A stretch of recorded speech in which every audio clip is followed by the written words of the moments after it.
Good morning, good afternoon, good evening, ladies and gentlemen. It's your boy, DeAndre Swanson, coming to you live once again, man, from the Oval Office, from the sanctuary up here, man, at old Eisenhower Middle School. Real quick, wanted to hop on, share a very brief word for today.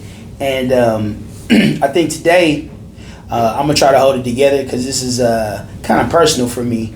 And normally, when I shoot these videos, well, really, they're all personal. They kind of come from experiences that I've had either throughout the week, throughout the day, the months and years that that we're in school. Most of these are really inspired by the interactions that I have with the young people up here, sometimes the staff, but they're definitely brought on by or triggered by, inspired by, prompted by the interactions that I have, the conversations that I have, and also the emotional feelings, attachments, and all that good kind of stuff, man, and things that I deal with up here. And I think I want to talk about a concept today more so than a word, and that concept is going to be compassion fatigue. Okay, now I personally find it this job to be very rewarding. I don't know how many other deans across the district or across the nation or whatever. How many people are in my position? I've heard this from multiple other adults, and people say this like, I couldn't do your job. And I feel like I understand why people say that, because about 99.9% of it is steeped, saturated in negativity.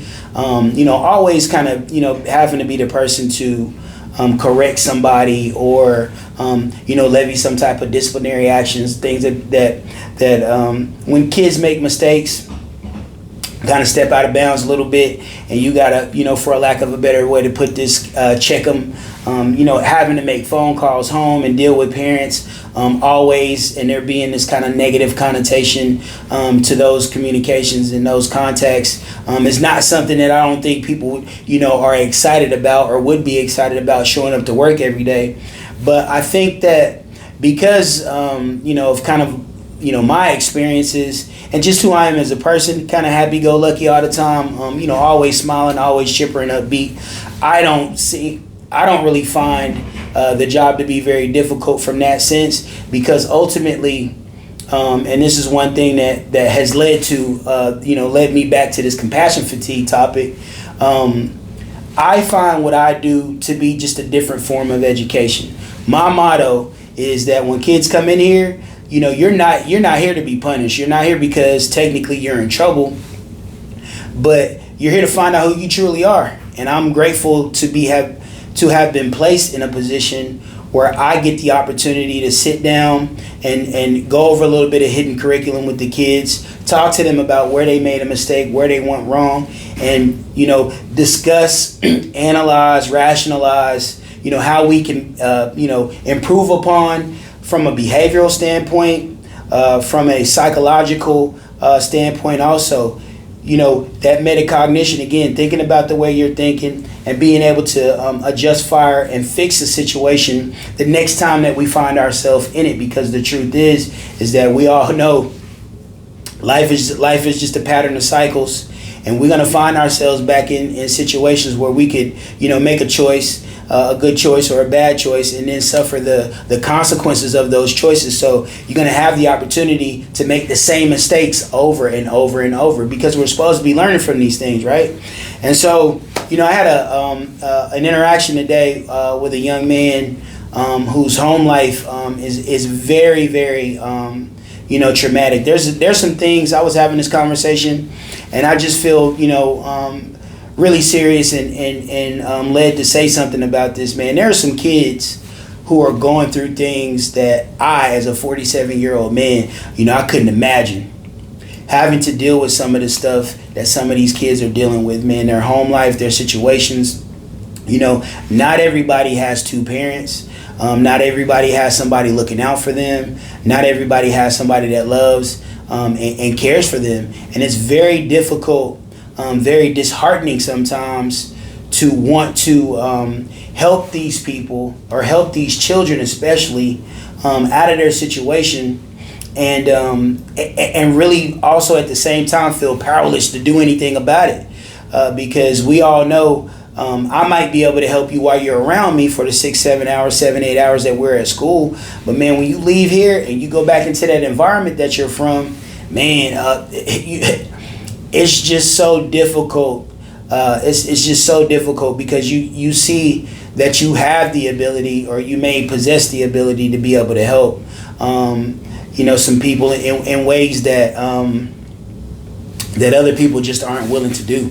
And it's sad because you see kind of the outcome or the ramifications of that in these kids' lives later on, man. Those who aren't able to kind of turn that corner and come to understand and want better for themselves and want to do better for themselves. And so it gets pretty easy to get weighed down or bogged down from the emotion of that, of seeing, where a kid's life may be headed, and it may not necessarily be the most, positive directions, man. And so that's hard to deal with. That's very difficult to deal with sometimes. And if y'all see me looking crazy or feeling down, I appreciate the little pick-me-ups, and, the kids definitely do a good job of kind of keeping me encouraged and keeping me going. But, there's always just this one or two, over here, over there, man, that that you've done everything you can to try to help them.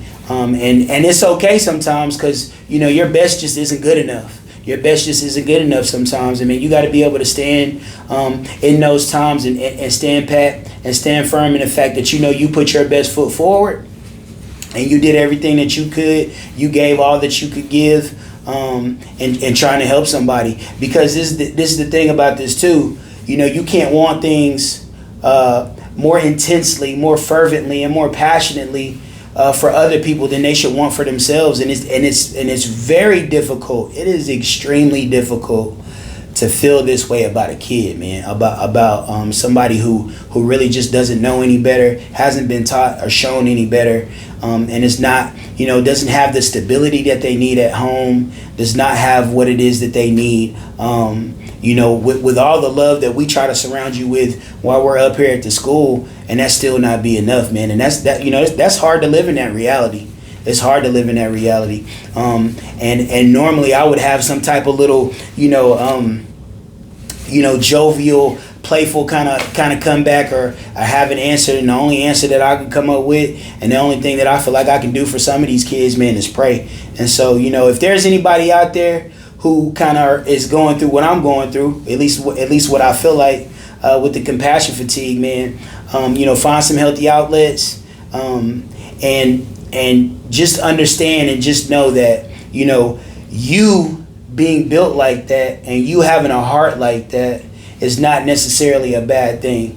Ultimately, we got to be able to take care of ourselves, kind of remove ourselves from different situations in other people's lives, kind of pick ourselves back up, put ourselves back together, because there's going to be a next time, there's going to be another kid. And so if you are going through compassion fatigue, I wanted to just hop on real quick, man, and encourage people to, stay encouraged, stay, built up, gird yourself up, find some positive and healthy outlets, and man, give yourself the opportunity to remind yourself, man, that it's okay to fail. It's okay to come up short.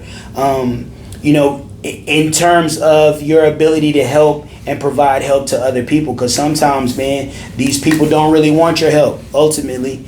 And if they take or heed, listen to anything that you have to say and what it is that you're trying to do for them, and the changes that you're trying to get them to make in their lives, man. And if they want to, if they want to heed and allow for that compassion to change their lives, you will see that at work and at play. So don't feel bad about being worn out sometimes, because I definitely get worn down sometimes, man. I love people, and I certainly love kids, man. And so, I want to just really encourage people, man. Some of y'all, I know there's some of y'all that are built just like me, who are going through it and feeling a certain type of way because your best just wasn't good enough. But keep your head up, okay? Keep your head up, because there's probably a ton of other things that you're doing to help a ton of other people that is working. You may never see it, you may never get the credit for that, and that's not necessarily why we do it anyway. But man, I just want to encourage some people. You hit a brick wall with a couple of folks and you going through some things with some people, man, do not be discouraged. Continue to chip away